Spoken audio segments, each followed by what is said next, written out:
Hey guys, Domenic Nesci here from Cribs, and today we are with the powerful Jason Ballo. Thank you very much. Man, good to have you again. Good to be back. I love being here. popular. I love this, I love this setup. I love the environment. I love jamming with you. It's awesome. Yeah, we got the greenery going. Yeah, we got the greenery this time. Man, I got some questions for you. I want to go deep in your neighborhood. Yep. And then I want to ask you some specific questions for buyers to help them go and get good properties. Okay. And then we want to get your market outlook. Okay. So without further ado, I'm going to jump into the first question. Let's do it. All right, man. So I think the first thing that we've had a bit of questions about is you're obviously a pro in the inner west, particularly city fringe kind of stuff. Yep. Where do you think, or where within these areas do you see the best value? You know, let me preface this question. So people were looking at Redfern a couple of years ago and saying that was a good emerging market. Okay. Yeah. What emerging markets are you seeing for, firstly, new entrants, and then we can talk about investors and downsizers? The question is, why was Redfern that sort of sleeping giant, right? And it was because there was not a lot of attention on that area for a long time, because it did have it had that sort of word Redfern, people wanted to steer clear from it. So there were people, in fact, a lot of early sort of Lebanese migrants and Greek migrants bought a ton of property out that way. So they've done very well, obviously, for themselves. They had the foresight. So I guess, and to answer your question, there's a lot of good areas. Like I think Lewisham's a great spot. Stanmore sort of picked up a lot. Lewisham, I like Dulwich Hill a lot. I like Helston Park. There's sort of a little bit on the quiet side at this point in time. But I would say best value for buyers at the moment, follow the current light rail trail that's coming through. There's one happening in Five Dock. Are you talking about the Metro? Metro, my apologies. Yes. So follow, like Five Dock's it's a real sleepy sort of suburb, in terms of low entry property prices, like the apartment space, whatever. If you bought there near sort of where the proposed Metro is going to be, you'll do quite well, because, it's buyers don't see they can't see ahead. They only see what's in front of them. Right, they're not seeing for 10 years. They're seeing today. Correct. So in terms of that, I would say that's just the most basic form of it. I would look at those particular spots. So just for those of you that aren't aware and haven't been paying attention, but on the 20th of December, Andrew Constance, we're trying to get you on the show, Andrew. But the transport Come on the minister, show, Andrew. Yeah, with the transport minister and Gladys, they've all announced that basically they're going to fast track the Metro West, and they plan to try and get that done by 2030, ideally 2026 or something like that. But they've announced 7 rail stops, and Five Dock is one of those sleeping giants. Five Dock, they're putting one around the White Bay, where I'm at the moment. Like anywhere that sort of has a lot of infrastructure taking place, really it deters a lot of buyers. So when buying a property, what happens is, the way properties get premium prices is when there's a lot of buyers that come through the door. There's a lot of competition for that property, and a lot of people fear missing out on that particular property. When you have a lot of construction, a lot of noise, and a lot of kind of things happening, people get scared off and go, well, I'll pay 50 grand more and go over here, right? And so what happens is the attention goes away from that particular property. And so for me, I always look at that and go, well, it's just great value. Like, it's just, you're picking up something. Yeah, you can live with it for 2 or 3 years while the construction takes place, but you'll be a happy camper in a couple of years, that's for sure. Man, I really agree with you there. So let me just stay on Five Dock for a second, because one of the biggest problems that you have at Five Dock, not problems, it's good and bad. Transport. Yeah. It's hard to get in and out. You have Parramatta Road. The bus system is shit. Sorry to... There's nothing there. It's a beautiful suburb, close to the city, but you can never get in and out. Exactly right. So that's a good sleeping giant. Yep. Where are you seeing good buys in your area for new entrants? Like what's a good buy in your eyes for new entrants? So good buys, really, like it comes down to like less than $1 million, let's say. Less than $1 million. I would suggest. Look, the real estate is all about serviceability. So you have to think about, so to give these guys the most value, you got to understand how much you can afford to service at that point in time. If you buy in an area, say Camperdown, you can get a great unit in Camperdown for under $1 million, whether it be a 1 or a 2 bedroom. 2 bedrooms thereabouts. If you can afford to, you don't need to, that's always going to be rented, right? But then if you sort of go into those areas, like, even a little bit outer, not on a tram line or a train line, if you go to like the Earlwoods and things like that, then you're starting to sort of, you're getting good value. Not a lot, in terms of serviceability, it's going to be a little bit tougher because it's not going to be as a highly sought after area to rent. But I think Earlwood would be great as well. That sort of pocket, Earlwood, Barbara Park, those areas, they're pretty good areas because they're sort of the fringe of the inner west. That's sort of it's kind of on that border. So I think if you can buy a 3-bedroom unit there for like, $800,000, right? Like, I see. So you're getting way more bang for your buck. Bang for your buck. Still good proximity to the city. It's only a matter of time before people go, you know what? Because they've got a station out there anyway. They've got that Bardwell Park. And so people go, well, it's only a matter of time, right? So in terms of value for money, I would suggest, and in terms of competing in sort of blue chip areas, you're going to get outbid most of the time. You're going to miss out most of the time. So I think you want to do yourself a favor and sort of go in areas that are slightly on the edge of those prime areas. Does that make sense? Makes perfect sense. Yeah. So everyone's kind of paying attention to some areas and saying, what's the fringe? What's just outside of people's vision? Yes, correct. Yeah, exactly. I interrupted you. What were you going to say there? No, I was going to say, like, Marrickville now is running so hot. Yeah, I like Marrickville. Yeah, I know. A lot of people like Marrickville. Marrickville's value for money. Sydenham was another one. I've spoken about a couple of times. Exactly. Okay. Well, mate, we've got some definite locations. I get like a mixture of both wanting to give information away, but then I'm very jealous. I'm like, I don't want people to know about my little hotspot. No, I get the whole dynamic. The thing is, right, it's just a matter of making the decision to do something, which I'm sure it's something that we'll talk about. Making the decision to do something. It's like what you have, what information you have, but you kind of have to make hay while the sun shines. You gotta act. Got to act. On that point, let me ask you about this. So you're obviously working in the inner western suburbs. Yep. And you've worked on a number of different transactions, townhouses, terraces, you've got bigger sort of freestanding commercial stuff, you've got apartments. Yep. What are some of the biggest mistakes that people make when buying in your area?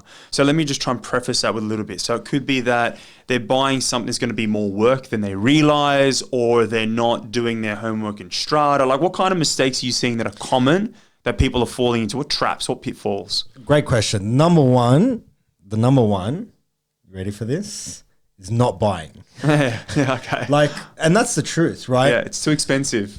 Indecision is the most costly, and hindsight costs people a ton of money that they don't realize, right? The biggest thing that I get from buyers, and this is not a sales pitch, I'm just saying, people come to me and say, Jason, like, I literally had one of my buyers at our auction on Saturday. She made the first bid of 1.1 for a 2-bedroom unit. She loves the area. It was Glebe. She loves it. It was actually I finally got her to bid at auction. She's been looking for a long time. She's a good buyer. Finally was like, okay. And then I just literally got a text, and I'll show you the text after this. It says, Jason, I regret actually not buying it because I love Glebe. I want to stay in Glebe. This is the area I want, and I should have bought that unit. And like, that's, to me, I go, well, okay, maybe at the time you think you're paying something more, but real estate is a funny game, right? There is no sticker price for real estate. It's just a matter of what you value at what point in time. Mm-hmm. And market value is really, in terms of, let's say, an auction, right? Everyone at auction that buys is actually buying a premium because the second best bidder, you're paying an extra X $1,000 over the next best bidder. So you're paying over the market, right? You're paying more than the next guy. Which is over the market, yeah. Right? So people kind of get confused about all these things, and they start to go, I don't want to pay this much for this. And that's all well and good, but it's just a matter of understanding, what you're buying, what you want, what's the orientation of the property, how much light does it get, what's the streetscape, what school catchments is it in? Are you a family with 2 kids and you're going to have a 3rd kid and you need more space? Then don't buy a 2-bedroom house. You're going to need more space. People people buy for what they have now. They don't sort of foresee the future, and situations change all the time as well. Sorry, did I kind of wrap it up? No, what you said there was the biggest mistake that people are making in your area is procrastination and putting off buying. And look, I agree with you. What you're saying there makes a lot of sense because there's a perceived value of $1 today versus a couple of dollars in the future. And what's interesting is they might not spend an extra $10,000, but what's 10 grand in the scheme of 10 years? Yeah. You know? Exactly. Okay, I like that. Now let's jump into the next one. This is an important one because I help a lot of my friends and family buy property. Yep. But what's the best way to approach buying property in your area? Yep. Again, let me preface this with what's a good process of finding, sorting, qualifying? Okay. Qualifying is in what kind of things should buyers do? And then I also want to move on to what kind of questions or what should you be asking the agent? So you're a buyer, you're going out there and you're going to start the process of buying. How do you go about that? Okay. And then when you found something that you like, how do you qualify it? And then how do you engage an agent? Like what should you be asking? Okay, so all great questions. So the way I would go about the way I go about my process, I identify what I want. So what do I want? Do I want an apartment? Do I want a freestanding house? Do I want a townhouse? Do I want a block of units? Do I want a boarding house? Do I want a development site? What do I want, right? And then so I sort of go, okay, this is what I want. What's sold, in and around these areas that's similar to what I like to start to give me understanding of what prices have been over the last 6 or 12 months, so right? Established value. How much established value. Go out and see every property like for like that I possibly can, or look at as many properties as I can to sort of start to go through and then start to determine what are the important things for you. You're not going to get, unless you got $10 million for a 4-bedroom house, you're not going to get everything that you want. Do you want, a north orientation in the yard, which for us is like prime time because you want all the sun in the yard because that's Aussies, that's where we spend all our time, right? Outdoors, sort of barbecues, or do you want the east and the west, sort of morning and afternoon sun because you're not around during the days? Is road noise going to impact the house at certain times? So, you've got to start to go, how would I go about living here? Am I going to be happy here? Because the difference between happiness and unhappiness is where people go wrong. Yeah, so to put that in a sentence, it's almost set a hierarchy of needs. What's most important to you because you're not going to get everything. Yes. But what's number 1, 2, 3, and what are you willing to forego? Whether it's money, I'm willing to pay more money, or is it I'm willing to get rid of some noise because we're going to be in the backyard. So establish that. Yep. And then how do you go about then qualifying the properties? Should people get building inspection, strata reports? 100%. Are there things that matter in contracts that they should be mindful of? Yeah, so I mean, I don't know about most agents, but I think most agents these days, or certainly us, we always have, so for houses, we have a building report out, which people can buy and download, strata reports for apartments or, strata title properties, including townhouses. So you want to get all the information you can for the particular property that you want or you identify. And, a lot of people sort of say, well, I don't want to, pay, 80, for us, it's like $80 to $90 for one of these reports. They say, well, we don't want to buy it. It's like, if you identify all your needs and wants and it comes down to say 2 or 3 properties, well, then it's just a cost of doing business. So you kind of go, well, I've got to spend a couple of $100 here on a couple of different reports, get that sort of fundamental understanding because it's like an insurance policy, right, on your car. You don't want to, you take out an insurance policy, you may never have a car accident, right? So it's the same thing. So I would do that. I would look at, if it was a strata property, look at the history of the building. I would look at, has there been any major issues? And if they have been major issues and it's been rectified, I'll look at the time it's been rectified in. If it's been a strata that's sort of active or proactive and they do things really quickly, I get a lot of confidence out of that.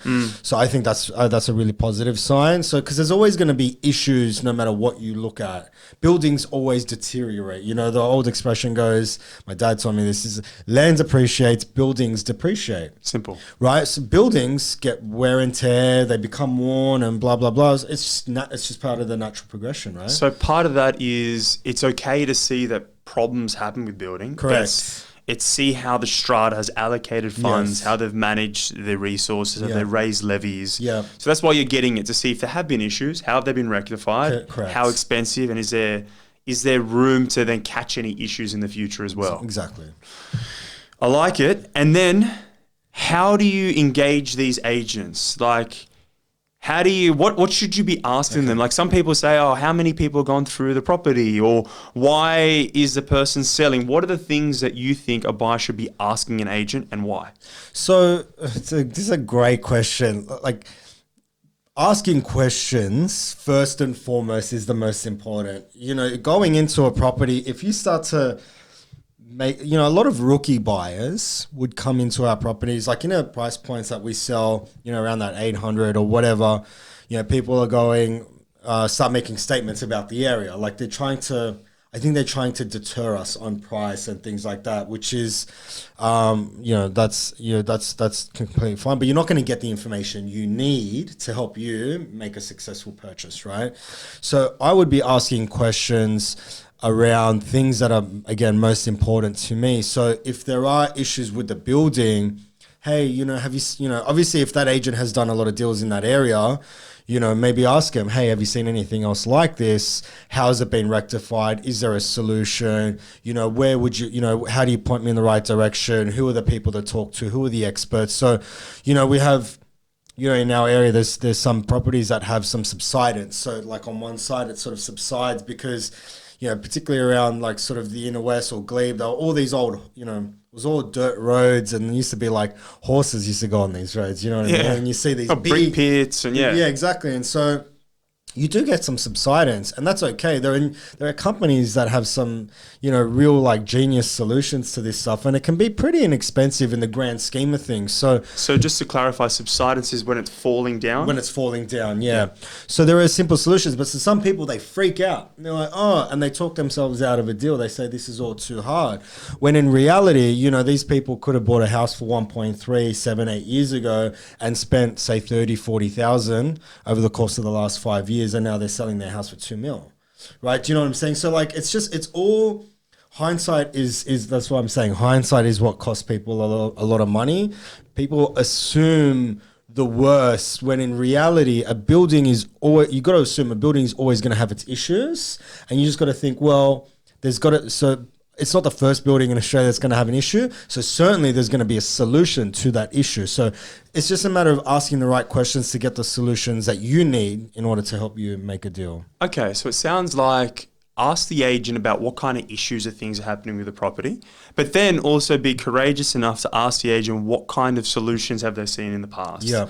Because it sounds like to me, if you're able to remove some of the problems, that's where you're going to make a lot of value as well. Correct. The perceived problem may be way bigger than what the actual issues may be. Exactly right. What other questions would you ask an agent? So is it worth asking, how many people have come through? Yeah, 100%. And the reason why, so how truthful the agent's going to be? No, you have to. Well, look, you got to ask. I can't speak for anybody else. Yeah. You know, but I can speak for myself. You know, you can't, like, it's hard to live a lie in our business because you're going to get found out, right? So, the way you want to, you want to ask that question. The reason why you want to ask that question is because you want to understand if there's a lot of demand for that property. If you know that there's a lot of demand right now for the property, in 5 years, there's going to be a lot of demand for that property as well. So it's good to know that there's a lot of interest on a particular property because you know that interest will always come back, even when the market goes and comes back and goes and comes back, you know, when it's sort of all scarce. But you know, at one point in time, it's going to come back and there's going to be a lot of interest in that property again. That's interesting. So don't be deterred if there is a lot of interest. It just means it's a popular street or popular house for a reason. Exactly. And you've identified a gem, for want of a better word. Yeah, exactly. And, you know, like a lot of people sort of say, oh, how many contracts out? That's actually not the right question to ask these days. I would ask, how many building inspections have gone out these days? Or how many strata reports have you guys issued? I see. Because everyone asks for a contract. Well, everyone wants a contract just for whatever reason. Have a look at it. We get asked for contracts before even people look at a property. And so that's okay. But it really doesn't determine these days. But money. How many people have gone and spent $100 on a report? That's precisely my point. Okay. Are there any other good questions that you'd ask agents if you're going to go out there today and buy something? Look, I would try to find out about feedback around price, if there's been any offers made, if there was an opportunity to buy it at a certain point in time, whether it's before auction or at auction. In terms of, like, certainly we get questions all the time, will this will the owners sell prior to auction? And we'd say, well, that's a great question, but it's like a real... How much? Yeah, it's like, how much, right? Like, where do you see value? And, they kind of, it's just about getting really clear on what you want. If it's something that you believe you want to secure it, and you're happy to pay a premium, at auction, you're going to pay a premium anyway. Like I said to you, because the second best buyer is going to be, let's say, $1 million, and you're going to be the best buyer at $1,020,000. You've paid $20,000 above the market, right? So you're always going to be ahead of the market, right? So whether you want to wait to auction or you want to buy it before, just understanding sort of values, sort of price points of where the buyer feedback has been. So on that point, about talking about buyers, what are some of the recent best buyers or recent success stories that you've seen, or some good buyers that out there you thought, fuck, that shouldn't have sold for that price? Like, wow, that one, that's a good buy. Well, that was a great property. Like a great buy. Yeah. Well, actually, so it's I won't say where, but anyway, I'll protect your vendors, but just give it. We just sold a property on Saturday it was a 2-bedroom unit. Yeah. My owner, or our client, bought it 12 months ago for $875, and we sold it for $115. Ooh. Yeah, 12 months ago. Wow. Man, 12 months ago, there was not a lot of activity. There was a property that was that we sold, which I think is a cracker property. It was in Glebe, big terrace, and the owner was trying to get 1.7 for it. It was with another agent, sort of the start of this year, even just before the election time. It was sort of going on last year, coming into this year, and then we sold it 2 weeks in prior to auction for 186. Clearance rates were like 40% last year or something, weren't they? Like 15%. Yeah, that was shocking, and they've really come back. So you really, it was just all a matter of putting a deal together last year. It's the same this year. You got to sort of be able to really, in terms of getting the best price for your client, or best, to give value to your buyers. So this is a good sales. What are good buys? Without have you seen any good properties or hidden gems or some deceased estates or something that you thought, wow, that was good. I like that. Yeah, there was one in Stanmore, and I don't think I can't disclose. There was an undisclosed price. It was sold by an agent through a buyer's agent, who's someone that I do a lot of transaction with as well. And they bought it off market for 2.2. A similar property had sold a week later in Stanmore as well for 2.75. So that was probably one of the best buys going around town. Wow. So on that note, you see value in working with buyer's agents? Yeah, absolutely. 100%. Yeah. 150%. Because it's all about, it's like you and I can make sandwiches. Yeah. But you're not going to come here and make a sandwich, right? You're going to go pay $10 for a sandwich, correct? Yeah. It's the same thing. Everyone wants to sort of go, I want to look at properties, I want to do this and I want to do that. But the thing is, people miss out more on they are successsul. Yeah, that's the truth, right? It takes realestate.com stat said it takes, it was 360 on a 360 houses people sift through, 11 open inspections to buy a property. I'll get the stat. I'll send you the link to the stat. It's actually a really interesting read, and so you're actually losing out more than you're ever going to win, right? So having a buyer's agent that can fast track the process from here to here, and that understands values better than you do, because you look at those price points and those particular houses day in and day out, you're obviously going to do that much better than them. And it's just a matter of, some people don't want to pay for it because they they don't see value. They think, well, I can just go on realestate.com and I can look through properties. But there's more to it. Way more. There's more off-market properties, there's inside information, there's zoning. Well, a lot of people don't know what they're buying. You know, I'm rattling off all this information. People are probably going, what the hell is this guy talking about, right? But the thing is, people will buy something and then they'll get, you know, buyer's remorse after 6 months. They go, why did I buy this property? We say it all the time, you know? And that's the thing. A buyer's agent can tell you, hey, this is the kind of house that you want, or this is the kind of investment you want. And here are the reasons why. Things that you never would have picked out on. And that's tremendously valuable to somebody. Okay. Last question. Yep. Where do you see the market going in the next, let's say 6 to 12 months? It's good news for your buyers out there. For the buyers? Good news for the buyers, not so for the sellers. I believe what will happen, supply. Right now, what's happening is there's a real tightening around stock levels, and it's been really tight for a couple months. It's what we're calling a false bubble in the market. So what's happening is the market's rebounded and come back in some cases, and we're selling properties higher than what we were in 2017, which was the heat of the top of the market, supposedly, right? And so what happened was, because of a shortage of stock, things have just gone gangbusters. Now, the general economy, I mean, we just had the last time I was here, since I was here last time, we've had another interest rate drop, right? So the economy is not doing that great, even though recently there was some news about unemployment, slight increase. There's some good signs there, which is all great. But the economy is not doing that great. So what will happen is, what I think, there's going to be a lot of, and people follow sentiment. So what's going to happen is a lot of the good news stories that came out over the last 3 months, all these prices that I'm telling you about, these big prices and all this sort of stuff, people are going to get wind of it and going to go, oh, you know what? Maybe I can get that for mine. Maybe I can get that for mine. If I do that, I can go over here and I can do this.